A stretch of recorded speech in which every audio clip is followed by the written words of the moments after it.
La silla se movió sola. No fue el viento, no fue mi imaginación. Y la paciente que estaba en esa cama me miró con un terror que nunca olvidaré, y me dijo, «Usted también la ve». Lo que voy a contarle sucedió en la habitación 214 de mi hospital, y después de escuchar esta historia, van a entender por qué ningún paciente quiere dormir ahí, por qué el personal se turna para vigilarla, y por qué yo, después de 9 años trabajando en este hospital, todavía siento un escalofrío cada vez que paso frente a esa puerta. Nadie quiere dormir en esa habitación. No es una exageración, no es una superstición sin fundamento, es una regla no escrita que todos en el hospital conocemos y respetamos. Trabajo como enfermera desde hace 9 años en un hospital público aquí en México. He visto de todo en este tiempo, pacientes gritando de dolor, suplicando por una última oportunidad. He visto familias completas romperse en una sala de espera. He visto personas morir en silencio mientras apretaban mi mano con la poca fuerza que les quedaba. Pensaba que después de tanto tiempo ya estaba acostumbrada a todo esto, que nada podía sorprenderme, que había visto lo peor que este trabajo podía mostrarme. Pero hay una habitación en este hospital que logró algo que ninguna emergencia, ningún código rojo, ninguna tragedia había conseguido antes: hacerme dudar antes de abrir la puerta, hacerme respirar profundo antes de entrar, hacerme rezar una oración que no rezaba desde niña. Es la habitación 214. Durante el día, nadie nota nada extraño. Es una habitación común y corriente. Paredes de ese color verde hospital que todos conocemos. Una cama ajustable con sábanas blancas. Un monitor viejo que hace años debieron haber cambiado. Una ventana pequeña que da al patio interno, donde a veces se ve a los pacientes de recuperación caminando despacio. Nada especial, nada que llame la atención, nada que haga que voltees 2 veces al pasar frente a ella. Pero después de la medianoche, todo cambia. Después de la medianoche, nadie quiere quedarse ahí. Los pacientes lo sienten, el personal lo sabe, y yo aprendí a respetarlo de la peor manera posible. Todo empezó hace unos 4 años. No recuerdo el día exacto, pero sí recuerdo la fecha. Era noviembre, de esas noches frías donde el hospital se siente más vacío de lo normal. Era mi turno nocturno, y había un paciente en la 214 que no debía pasar la noche. Lo sabíamos todos. Era un hombre mayor, tal vez de unos 75 años, insuficiencia respiratoria avanzada. Sus pulmones ya no daban más. El médico de guardia ya había hablado con la familia, ya había pasado el cura del hospital. Todos sabíamos que no llegaría al amanecer. Era solo cuestión de tiempo. Y en este trabajo, aprendes a reconocer cuándo es la última noche de alguien. No sé cómo explicarlo, pero lo sientes en el aire. Murió a las 04:47 de la madrugada. Lo recuerdo porque anoté la hora en el reporte. Fue tranquilo, al menos, sin dolor, sin gritos. Solo un último suspiro, y el monitor marcando una línea recta. Yo misma ayudé a cubrir el cuerpo con la sábana blanca. Cerré la cortina alrededor de la cama. Apagué el monitor. Salí para completar el protocolo y llamar a los camilleros. Todo normal. Todo como había hecho cientos de veces antes. Pero a la 1:10 de la madrugada, escuchamos algo desde el puesto de enfermeras. Un sonido que venía de la habitación 214. El monitor, ese monitor que yo misma había apagado hacía menos de media hora. Ese monitor que estaba desconectado. Se había encendido solo.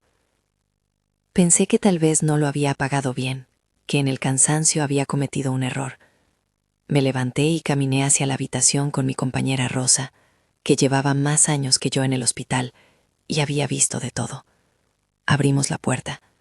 La cortina seguía cerrada alrededor de la cama.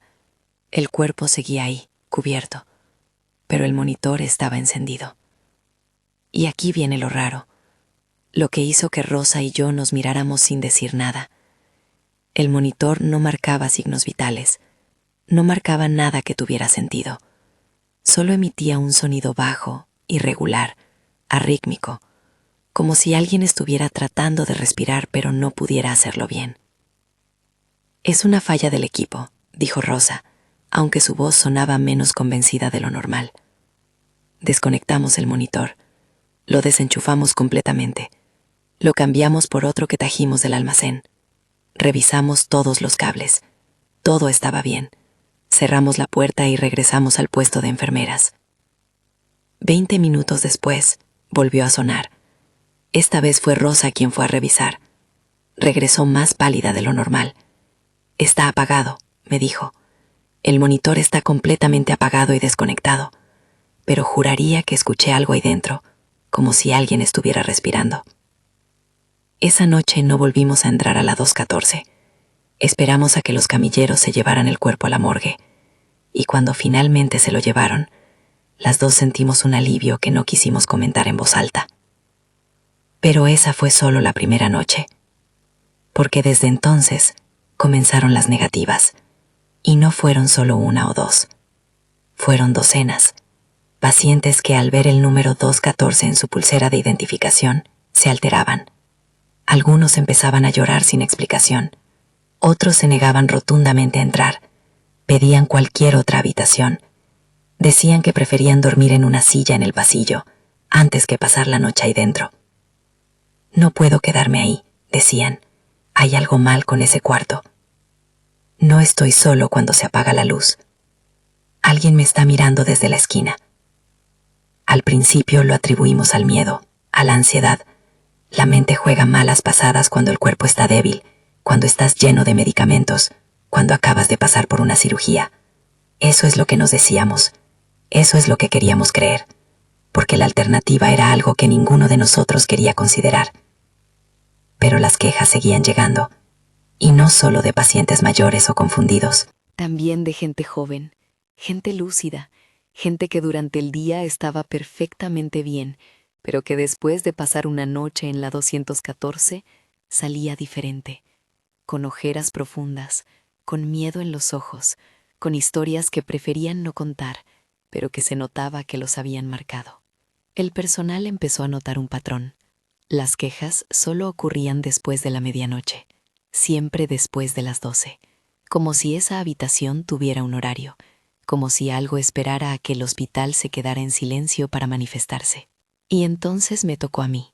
Me tocó experimentar en carne propia lo que tantos pacientes habían tratado de explicar y que ninguno de nosotros había querido creer del todo. Fue una noche de martes. Lo recuerdo porque los martes el hospital siempre está más tranquilo. Teníamos una paciente nueva, una mujer joven de unos 30 años, postoperatorio de una cirugía simple de vesícula, nada grave, nada complicado, una cirugía de rutina.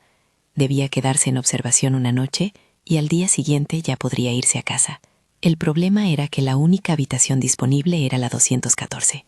Le di la noticia tratando de sonar casual. Te vamos a llevar a la habitación 214. ¿Está bien? Ella asintió sin problema. No sabía, no tenía por qué saber. Entró tranquila, incluso sonriente.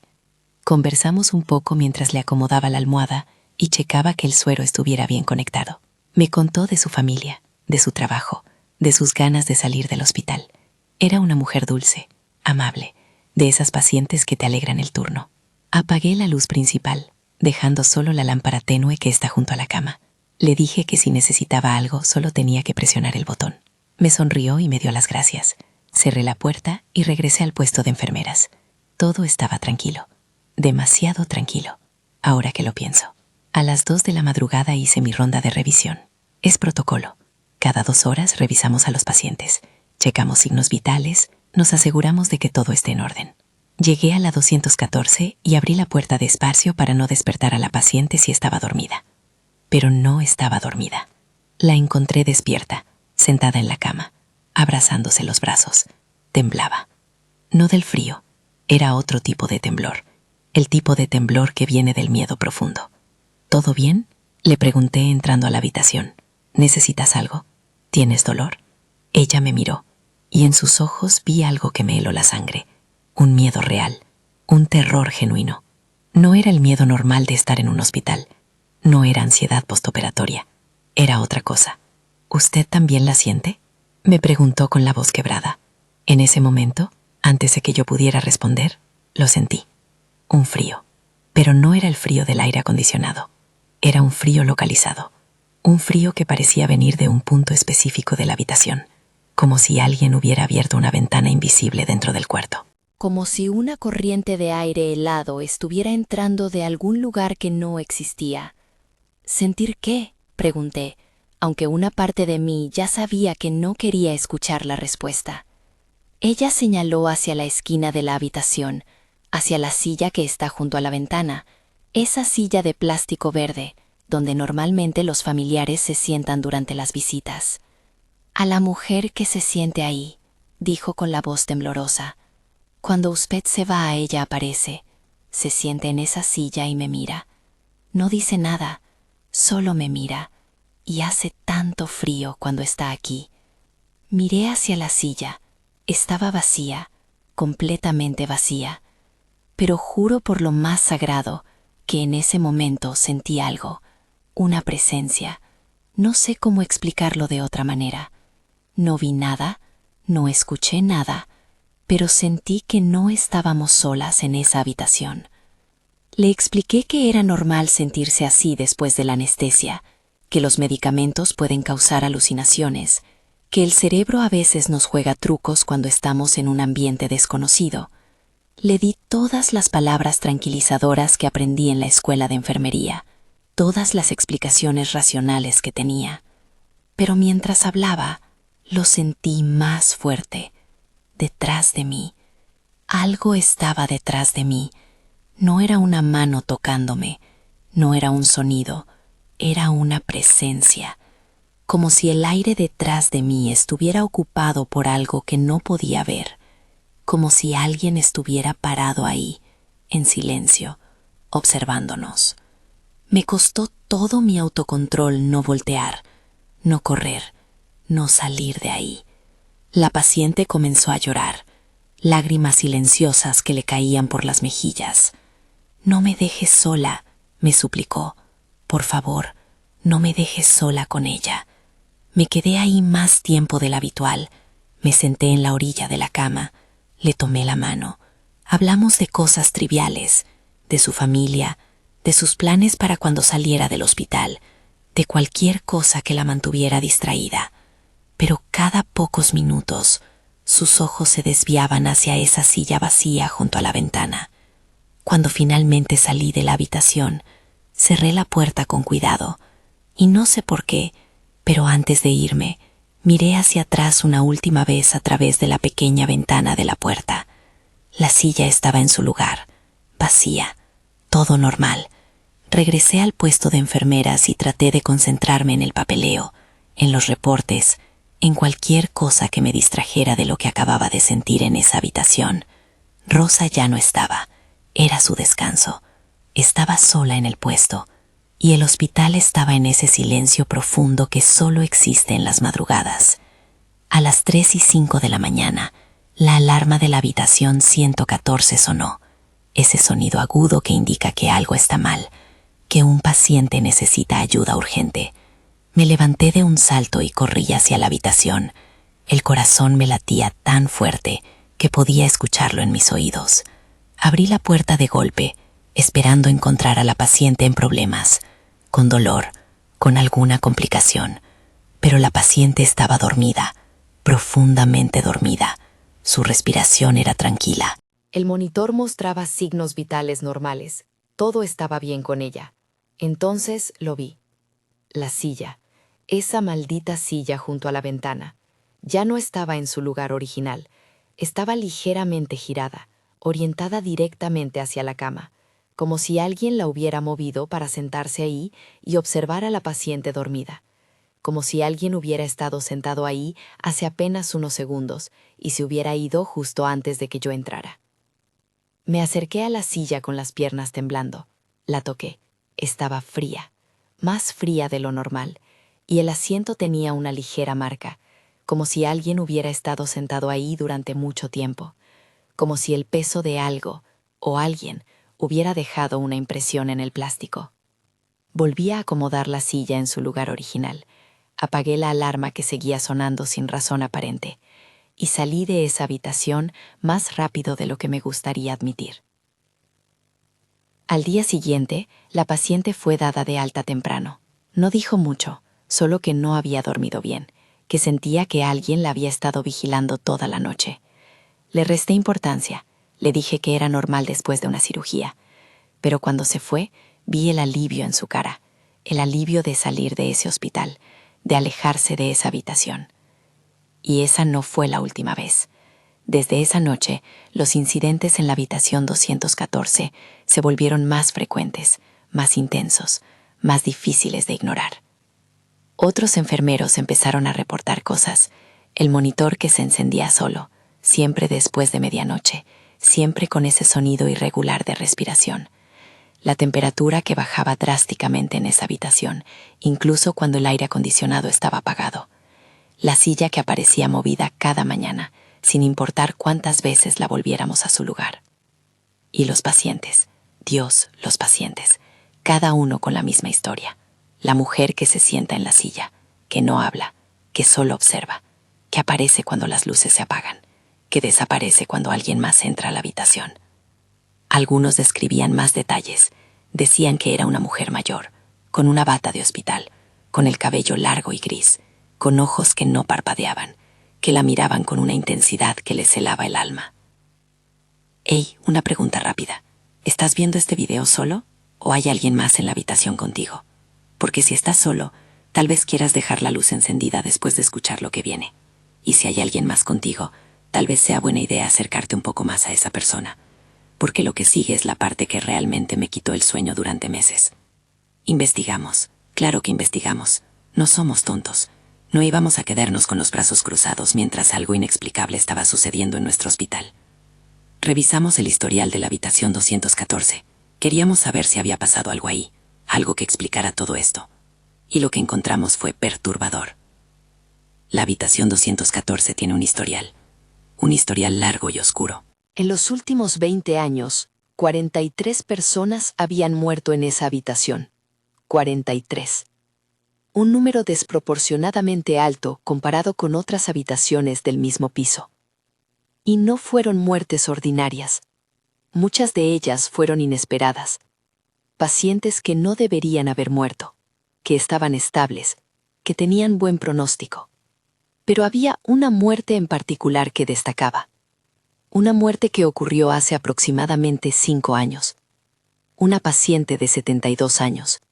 Murió sola, en la madrugada. Nadie estuvo con ella en sus últimos momentos. La encontramos en la mañana, cuando entramos a darle el desayuno.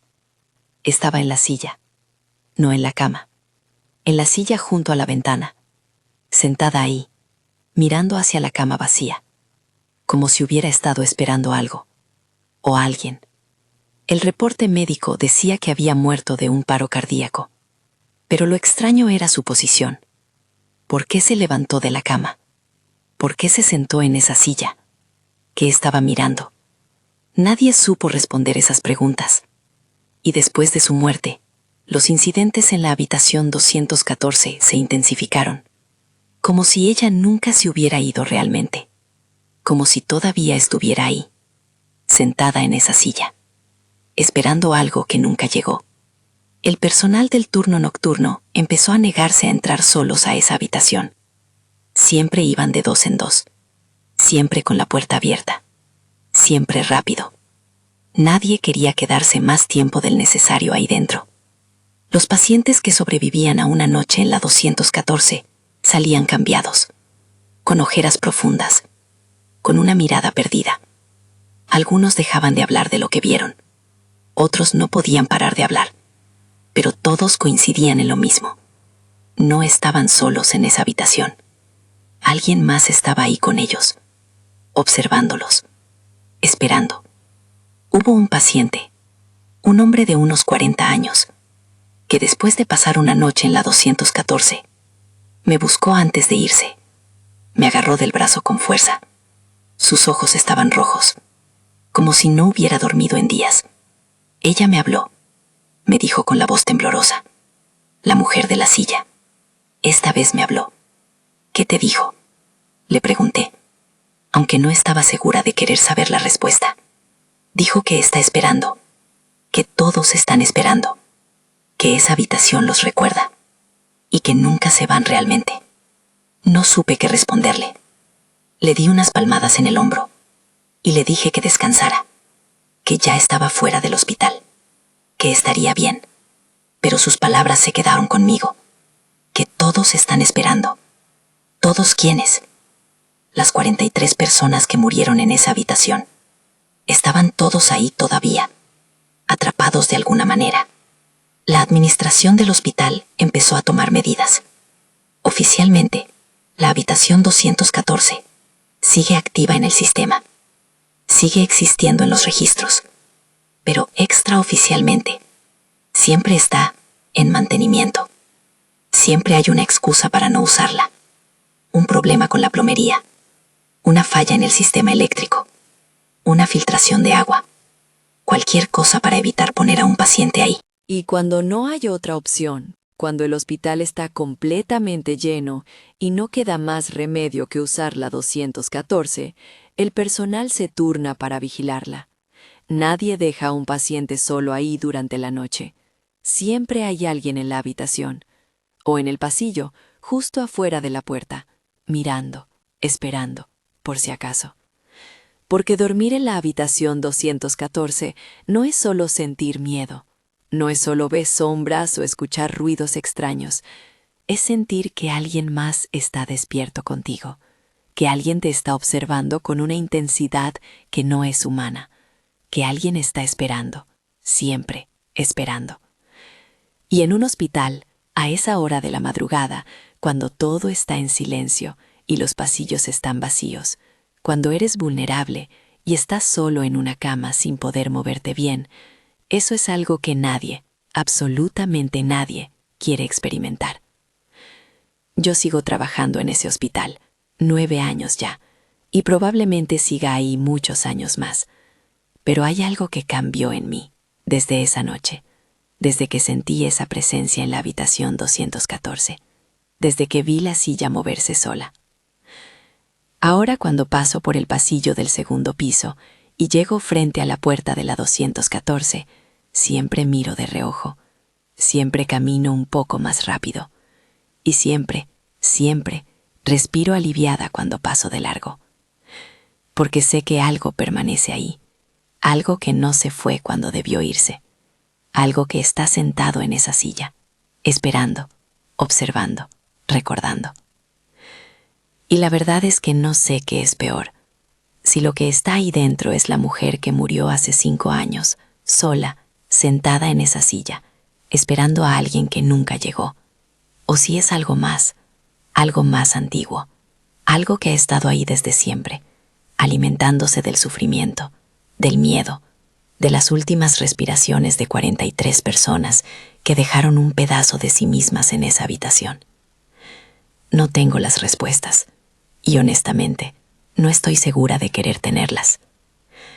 Lo único que sé es que esa habitación está mal, que algo en ella no pertenece a nuestro mundo, y que los que hemos sentido su presencia nunca lo olvidaremos.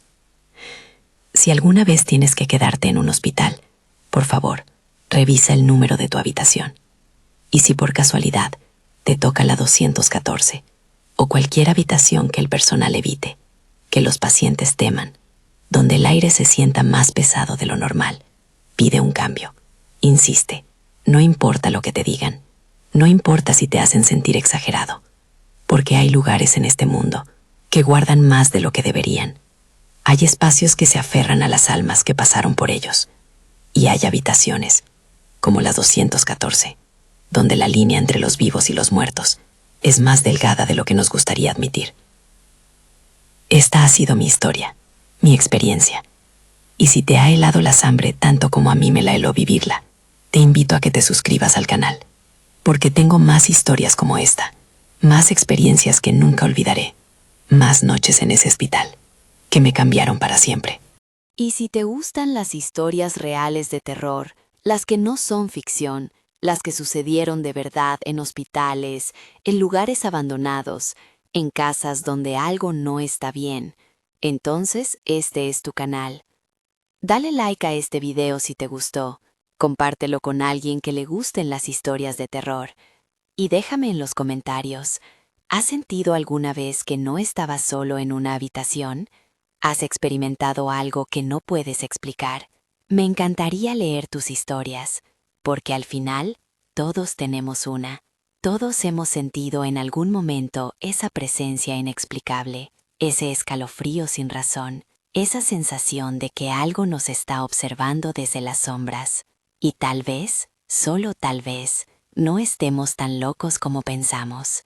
Gracias por ver, y que tengas dulces sueños. O tal vez no tan dulces, después de esta historia. Nos vemos en el próximo video, si te atreves a volver.